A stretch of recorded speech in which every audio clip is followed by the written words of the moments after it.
Olá pessoal, aqui é o professor Ivan e nesse vídeo eu vou falar um pouco mais com vocês sobre o que é um modelo e qual a sua aplicação, sobretudo, na área de avaliação de tecnologias de saúde.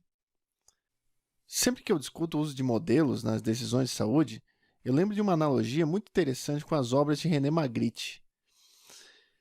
Eu não sou fluente em francês, mas com essa frase aqui, Ceci n'est pas une pipe, René Magritte faz uma provocação, dizendo que isso não é um cachimbo. Por mais contraditório que seja, a nossa crença de que isso é um cachimbo, ela não é necessariamente verdade. Em algum momento nós vamos concordar com René Magritte que de fato isso não é um cachimbo, mas sim a representação de um cachimbo. Ele demonstra sua forma, demonstra a cor, mas a sua utilidade como cachimbo é nula. Isso não é, de fato, um cachimbo. E na modelagem em saúde, nós temos essa analogia muito próxima de tentar representar a realidade.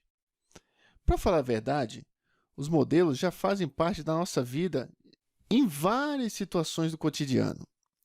Quando eu comecei a planejar a minha mudança para Brasília, uma das estimativas que eu precisava era do quanto eu iria gastar de combustível, fazendo a viagem do Rio de Janeiro até Brasília.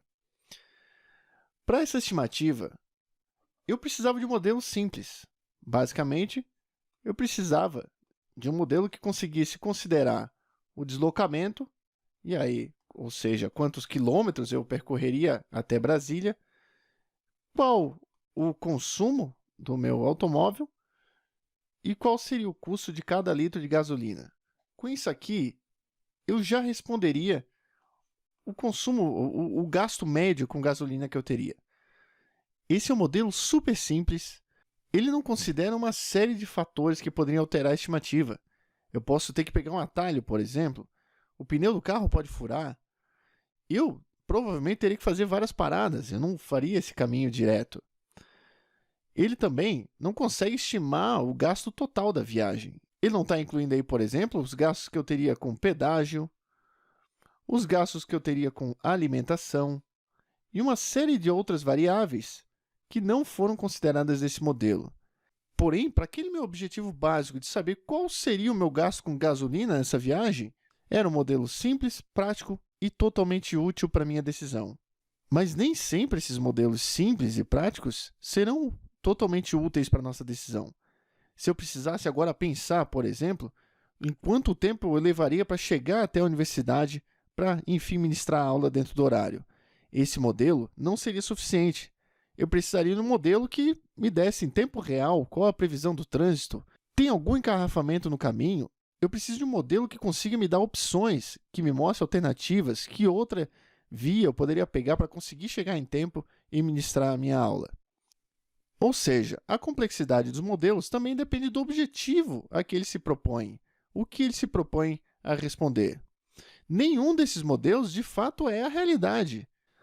Na avaliação de tecnologias de saúde, os modelos de custo-efetividade são também representações dos custos e consequências associados a custos alternativos de ação, ou seja, caminhos diferentes de tratamento, de prevenção, qualquer intervenção, qualquer curso de ação em saúde que poderia ser feito. A partir de uma decisão sobre o que fazer em determinada situação, o que aconteceria seguindo o caminho A e seguindo o caminho B? Quais os custos e as consequências envolvidas? E as consequências em termos aí não só financeiros, mas em termos de efetividade clínica, em termos de anos de vida, em termos ainda de anos de vida ajustados pela qualidade. Independente da sua complexidade, o modelo deve representar a realidade da melhor forma possível.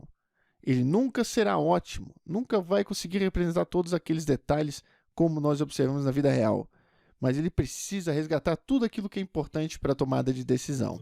Você já deve, então, estar se perguntando, se o modelo pode ser conduzido de várias formas, de vários níveis de complexidade, como então escolher o modelo adequado? Para isso, nós temos algumas perguntas norteadoras, dependendo, obviamente, do objetivo da nossa análise.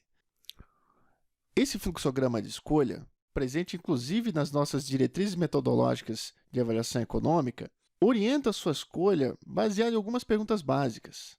Por exemplo, aqui nessa primeira pergunta, indaga-se a necessidade de representar ou não a transmissão de doenças entre pessoas, ou seja, modelos que tenham que representar a ideia do efeito rebanho, por exemplo, quando a gente está avaliando alguma vacina. Para isso, é ideal que a gente trabalhe com modelos de transmissão dinâmica ou transição dinâmica, ou ainda modelos dinâmicos, como os modelos compartimentais. Esses modelos vão conseguir captar essa ideia do efeito rebanho, por exemplo. Caso isso não seja necessário, podemos fazer algumas outras perguntas. Há necessidade de representar a competição por recursos raros? E se traz aqui o exemplo de órgãos para transplante, por exemplo. Aí, é ideal que você use um modelo chamado de simulação de eventos discretos. Não há necessidade de representar essa transmissão entre as pessoas, competição por recursos raros, podemos seguir adiante. Nossa próxima pergunta é a necessidade ou não de representar os indivíduos de forma individual. Nesse caso, precisamos trabalhar tanto com aqui o modelo de simulação de eventos discretos, como com o modelo chamado de microsimulação. Sendo possível abrir mão dessa representação de cada indivíduo no seu modelo, podemos partir para a nossa última pergunta, onde indaga-se a situação de serem eventos recorrentes ao longo do tempo ou não. Na situação em que temos eventos recorrentes, o ideal é que a gente trabalhe com o modelo de Markov, aqui chamado de modelo convencional ou modelo de Markov de Cortes. Caso isso não seja necessário, podemos trabalhar ainda com o modelo mais simples, um modelo chamado de árvore de decisão. Todas essas perguntas norteadoras estão, de certa forma, ligadas ao nível de complexidade e detalhamento que a gente precisa para responder uma pergunta. E esse balanço entre a complexidade e a objetividade do modelo será um exercício necessário, sendo, inclusive, ponderado na discussão das limitações do seu modelo e na sua interpretação. Por fim, ficamos com a famosa citação de George Box, que diz que todos os modelos, em algum ponto, estão errados, e alguns são úteis. E esse é o nosso grande desafio, conseguir compreender quando o modelo é útil, apesar das suas limitações, e quando essas limitações impossibilitam o seu uso para a tomada de decisão.